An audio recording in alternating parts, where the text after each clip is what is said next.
Hey functional bodybuilders, I want to talk about the Turkish sit-up today, give you a couple movement cues to think about as you're doing this exercise.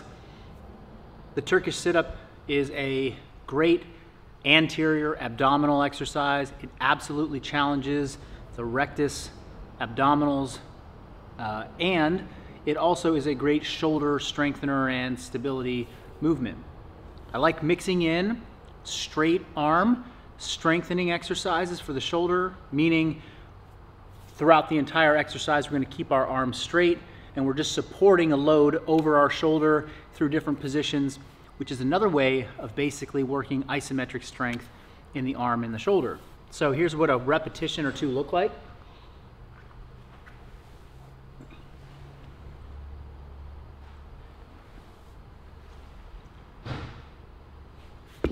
Now, performing a straight leg, strict sit-up requires in and of itself a lot of strength.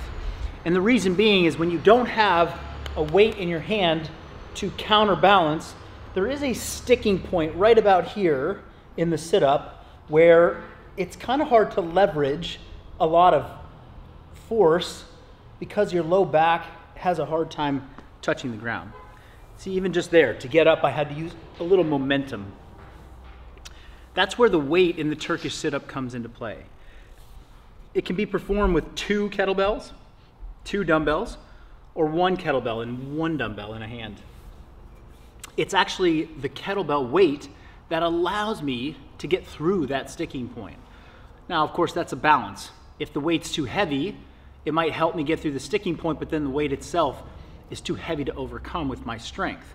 So you want to find something that's on the lighter side, but without any weight, it might actually end up feeling a little harder because that weight is not there to counterbalance you and help provide leverage through your low back as you're pushing through that sit-up position. So what do I mean by that? Well, I start here, and the first movement I'm doing is not straight up with the kettlebell, it's actually forward. And you may have saw that when I was performing my practice reps or my demo reps, was that the kettlebell comes forward as I go up. That forward position actually makes the kettlebell the ideal loading tool for this exercise. If you could imagine if I was holding a dumbbell, it would want to pull me down, whereas the kettlebell, because it rests on the back of my forearm, I can leverage forward a little bit and it still stays very stable right here. So I'm going to bring the kettlebell forward and then push up as I sit up. I want to be it's kind of a quick motion. You do not want to like go really slow because you'll get in that sticking point. You use some of that momentum of the kettlebell to get you through what is the sticking point of the sit-up.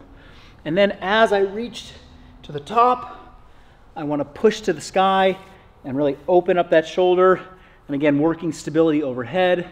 And on the way down, just repeat the same motion in reverse and try and be controlled as you return to the floor. I hope those points on the Turkish sit-up help you. If you've got questions, drop them in the comments below. See you next time.